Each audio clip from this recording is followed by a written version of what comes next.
तुम्हारा नाम क्या है? क्या तुम इस जंगल में रहते हो? मेरा नाम है सोनू और इस जंगल में जन्म से ही रह रहा हो। तुम कहाँ से आई हो और तुम्हारे साथ और कौन कौन है? मैं पास के जंगल से आज ही आया हूँ। मेरा इस दुनिया में कोई नहीं है। क्या तुम यहाँ अकेले रहते हो? हाँ, मैं अकेला रहता हूँ। मेरा भी इस दुनिया में कोई नहीं है। दोस्त सोनू, क्या यहाँ कोई ऐसी जगह है जहाँ मैं अपना घर बनाकर रह सकूं? हाँ दोस्त, इस जंगल में ऐसी बहुत सी जगह है। आओ मेरे साथ। फिर हिरन और हाथी जंगल के और भी अंदर चले गए, जहाँ हरियाली भी थी और जगह भी बहुत सुंदर थी। अरे वाह, बहुत सुंदर जगह है। यहाँ तो मैं अपना पसंद का घर आराम से बना सकता हूँ। हाँ मेरे दोस्त, और इस काम में मैं तुम्हारी मदद करूँगा। नहीं प्यारे दोस्त, मैं अपना घर खुद बना लूँगा। मैं तुम्हारा फायदा नहीं उठाना चाहता। तुमने मेरी बहुत मदद की है।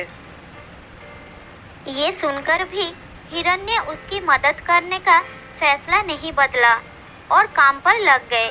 दोनों ने मिलकर जंगल से अच्छी लकड़ियाँ, पत्ते इकट्ठा की।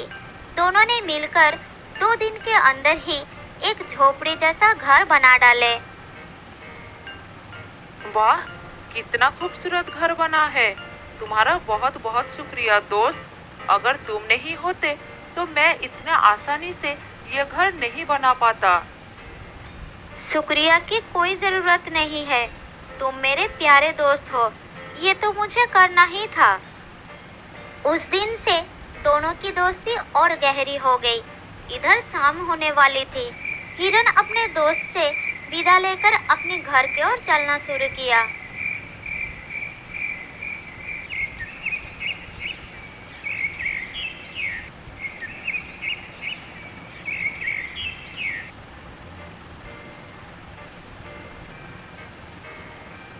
हिरन रोज हाथी के घर आता और दोनों सारा दिन साथ ही रहते थे।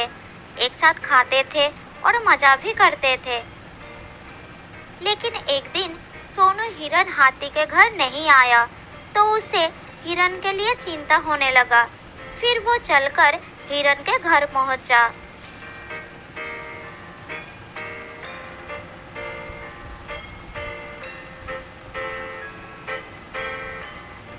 अरे क्या हुआ दोस्त, तुम आज मेरे घर क्यों नहीं आए? तुम्हें ना देखकर मैं बहुत परेशान हो गया, इसलिए मैं इधर चला आया। दोस्त, मेरा तबीयत खराब है। पूरे शरीर में बहुत दर्द हो रहा है। मैं ठीक से खड़ा भी नहीं हो पा रहा हूँ। हाथी ने आगे आया और हिरन के शरीर को छूकर देखा कि हिरन को बुखार चढ़ा है। प्यारे दोस्त, तुम्हें तो बहुत बुखार है, लेकिन ये सब अचानक कैसे हो गया? ये कहकर हाथी ने थोड़ी देर कुछ सोचा और बोला, दोस्त, मैं अभी आता हूँ। तुम बिल्कुल चिंता मत करना, तुम ठीक हो जाओगे। ये कहकर हाथी वहां से चला गया और सोनू हिरन उसका इंतजार करने लगा। लेकिन कई घंटे गुजरने के बाद भी हाथी नहीं लौटा। हिरन निराश होकर बैठा रहा।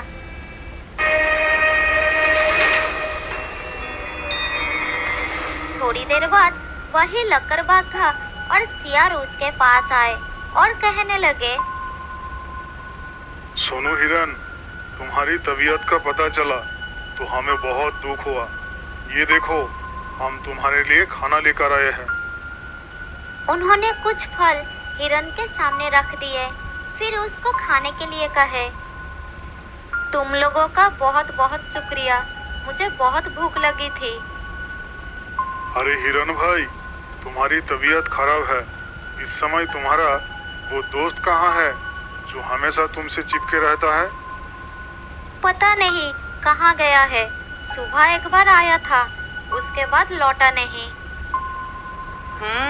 उसने सोचा होगा कि तुम्हारी बीमारी में सेवा करनी पड़ेगी, इससे अच्छा भाग जाता हो, इसलिए वो गायब हो गया। अच्छा दोस्ती निभाया उसने। नहीं नहीं, ऐसा नहीं हो सकता। वो मेरा बहुत अच्छा दोस्त है। ऐसा ही हुआ है। हमने कहा था ना कि वक्त आने पर तुमको हमारी दोस्ती की अहमियत समझ में आएगी। यही वो समय है। उनकी बात सुनकर सोनू हिरन को बहुत दुख हुआ।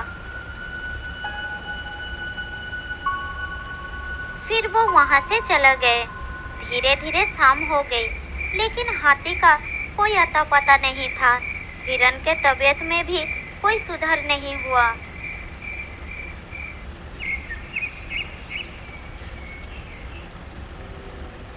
अगली सुबह फिर से वो दोनों हिरन के घर पर आए। आज भी दोनों ने हिरन के लिए कुछ फल लेकर आए थे। हिरन बहुत खुश होकर खाने लगा। उसे अपने आप पर शर्म आ रहा था कि जिन जानवरों को वो बुरा भला कहता था, आज मुसीबत में वही उसके काम आ रहे हैं। वो बार बार उनका शुक्रिया कह रहा था और माफी मांग रहा था। फिर थोड़ी देर बात करके दोनों वहां से चले गए।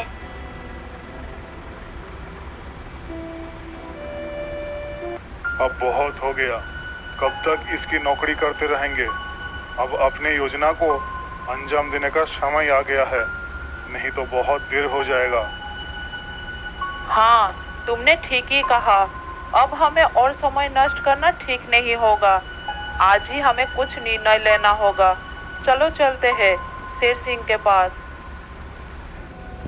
शाम के समय जब हिरन अकेला था, तब हाथी वहां पर पहुंचा। उसको देखते ही सोनू हिरन को बहुत गुस्सा आ गया। क्या देखने आए हो तुम यहाँ? यही कि मैं जिंदा हूँ या मर गया? ऐसा क्यों बोल रहे हो दोस्त? मेरा पूरा बात तो सुनो। मुझे दोस्त कहकर मत बुलाओ। दोस्त वो होता है जो अच्छे और बुरे वक्त में साथ निभाए। तुम तो मेरी तबीयत खराब होते ही मुझे छोड़कर भाग गए थे। मुझे खाना भी वो लोग लाकर दे रहे थे जिससे मैं बात तक नहीं करना चाहता था। तुम्हें अभी तक कुछ भी पता नहीं है, इसीलिए गुस्सा कर रहे हो। मैं तुम्हारे साथ छोड़कर नहीं भागा था। मुझे पता चल चुका था कि तुम्हें डेंगू बुखार हो गया है और तुम्हारे पास सिर्फ 3 दिन थे। मैंने मेरे घर में इसकी दवाई रखी थी, लेकिन मैं जब घर पहुंचा तो वो दवा ना जाने कहाँ गायब हो गई। मेरे पास समय कम था। तुमको बताने वापस यहाँ आता तो और देर हो जाती, इसीलिए मैं पुराने जंगल गया था।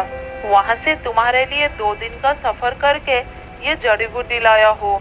इसे खा लो दोस्त, वरना सुबह तक तुम्हारा बुखार नहीं उतरा तो मैं मेरा सबसे अच्छा दोस्त खो दूंगा।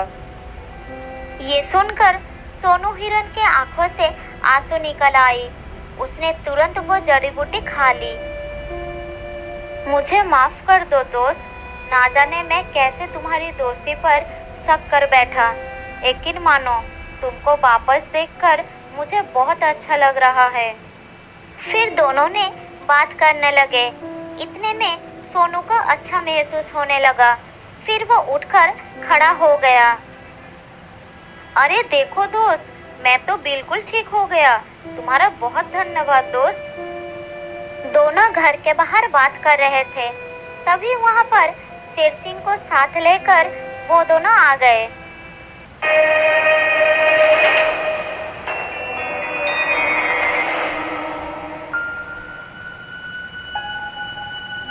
तुम लोगों के साथ ये शेर सिंह यहाँ क्या कर रहा है? शेर सिंह, यही वो हिरन है जिसे हमने आपके लिए तैयार किया है। ये सुनकर हिरन डर गया। अब उसको समझ आया कि ये दोनों क्यों उसकी सेवा कर रहे थे। इधर शेर सिंह हिरन को शिकार करने के लिए आगे आया।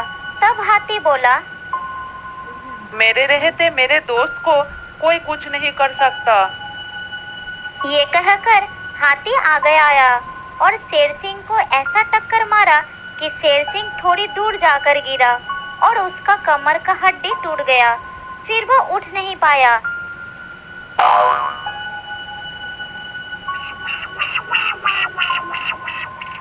ये देखकर लकड़वाग्गा और शेर भागने लगा।